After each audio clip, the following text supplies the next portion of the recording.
Thank you so much. Very much appreciated. So today we gather to do this ritual that has become a hallowed tradition in Unitarian Universalist circles, the water communion, where people bring water that represents something meaningful to them and pour it into a common vessel. This is the ritual that we're going to be doing today. And as we prepare for our water communion, I'm reminded of something that my colleague Doug Kraft has said. Some of you might know Doug. He's a retired Unitarian Universalist minister who served our congregation in Sacramento for many years. And he says this: Unitarian Universalism is not a rock we can cleave to. It is a way of swimming that helps us feel more at home in the river. And we are always welcome in the river of life itself. To Doug's words, I would simply add that we know that again and again, life does invite us to move deeper into that stream of life itself through calm stretches and turbulent passages alike, through the shallows and through the deeps. May we swim strong, buoyed by this faith and our companions on the journey. May it be so. So now I'd like to share a story with you. Some years ago, I had a wonderful experience with water that I want to tell you about today. It was in Florida. I was in a pool, and it was kind of a fancy pool. Some of you may have been to a fancy pool before, but maybe you have never perhaps been to a pool with not only a hot tub portion, that's the thing, but this hot tub was fancy enough that it had a waterfall of hot water as part of the hot tub. And it was built so that you could actually sit inside this little grotto and feel the water pouring down on you. Lovely, lovely warm water. And it felt so good. It felt really good physically, like being in this wonderful shower. But it also, I was surprised to find that it felt really good spiritually. It felt like it was just washing away all the junk in my mind and my emotions that didn't need to be there. And ever since then, whenever I feel not so great for any reason, maybe if I've had a bad day or if I'm really worried about something, I have often gone back to that beautiful waterfall in my mind and just called up that sensation of being under the water and letting it all just wash away. So today, I'm going to invite you to join me in a waterfall meditation to help us let go of everything that's not serving us right now.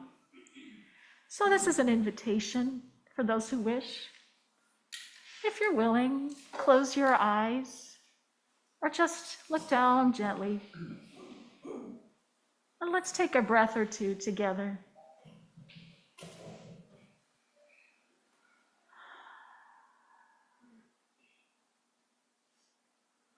And now I invite you to imagine your own beautiful waterfall. Maybe somewhere you've been before, or maybe a place you've never been, but that you can imagine. Take a moment to really call that waterfall to mind.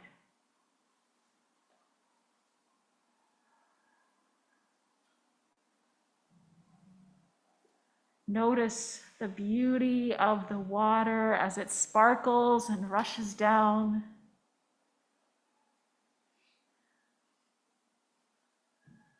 And if you wish, you can move into that waterfall. Just come on in. In this waterfall, you are perfectly safe.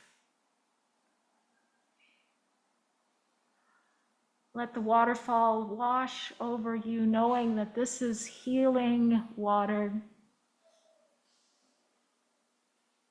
Let it wash away whatever is in you that is not needed or not helpful to you right now.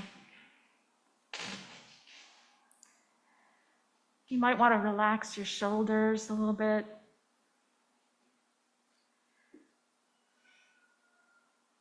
And just imagine this water flowing over you, around you, carrying away whatever does not serve you, leaving intact everything that is for your well-being.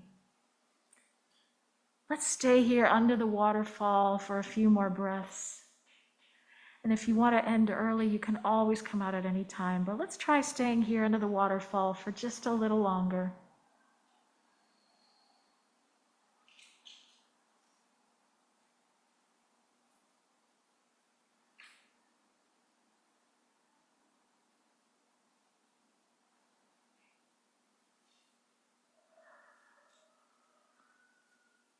Thank you. And if you haven't already, I invite you now to begin bringing your attention back to this space. You can say thank you in your imagination to that waterfall, knowing that you can come back there anytime you like. Wiggle your fingers, wiggle your toes. And if you haven't yet opened your eyes, do so. Welcome back. So on this, my first Sunday with you in person here at the Unitarian Universalist Fellowship of Santa Cruz County, I want to tell you one thing that I have heard from you, that this, for so many of you, is a place where you have found acceptance, a place where you have found healing from so many wounds and so many sorrows. This is an amazing gift. And isn't this the gift that lies at the very heart of our faith? A promise that every person deserves to be accepted for who they are. Every person, no matter who you are, or what you've done, or what you haven't done, or how much money you have, or how connected you are, or who your parents were, or what you look like, or what your brain works like, or who you love. Everyone, you and everyone else, deserves that acceptance. And not just acceptance, but love. You deserve to be embraced, rejoiced in, and blessed. That was indeed the vision of our Universalist ancestors over 200 years ago, those folks who believed that love was the most powerful force in the world. Where their neighbors worshiped a God of judgment and punishment, these Universalists dared to preach a God that loved people so much that everyone would get to be saved. No eternal punishment, no hell, just love. And yet we know that in this world that we live in, we human beings have not yet figured out how to love like this enough. We have not figured out how to create societies where everyone experiences that acceptance and love and respect here and now. And so our own society, our communities, our country is not an easy place for those people who don't have enough money and connections, people whose skin is the so-called wrong color, people who didn't grow up in a so-called good neighborhood, people who are in any way deemed to be out of the norm, people who have been labeled as somehow undeserving, unworthy of love and respect, and even just getting their basic needs met as human beings. And this is why on this Water Communion Sunday, it is not enough for us as a community of faith to simply appreciate the acceptance and healing that we have found here.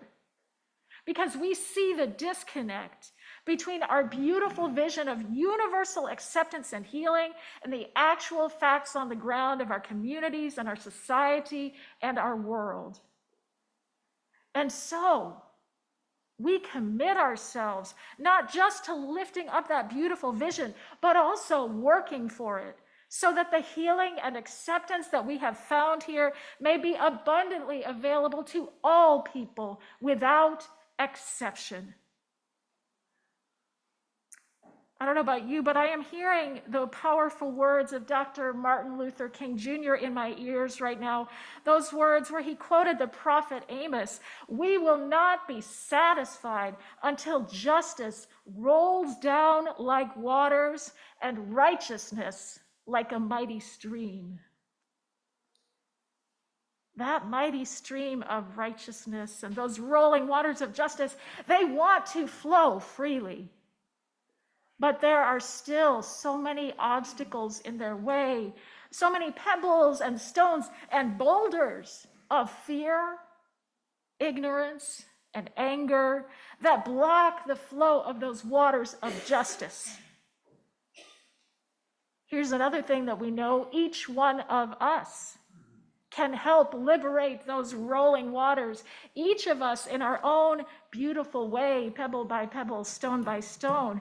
And so I'm going to ask you to pause with me right now, to pause and take a moment of silence to check in with your own heart, just for a moment.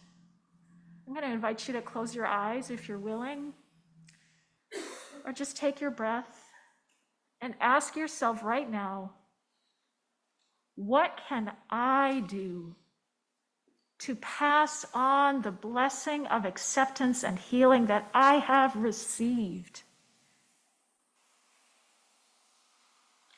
What can I do to shift even one pebble to help liberate those mighty waters of justice so they can flow down over all people? Let's pause here in silence for a moment.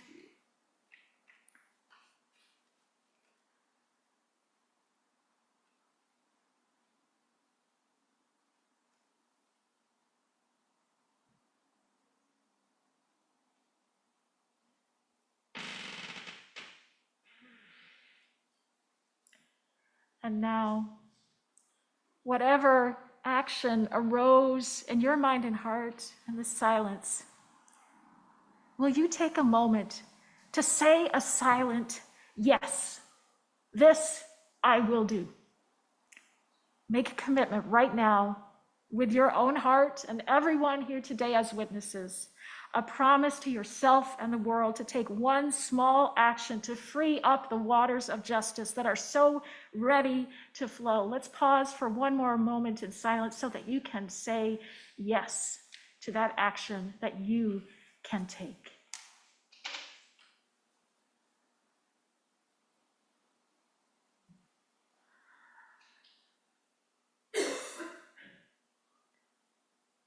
Thank you. Thank you for this gift that only you can bring into our world. Your heartfelt and faithful actions are such a blessing, and together with so many others, may our love bless this thirsty land. May it be so. Amen.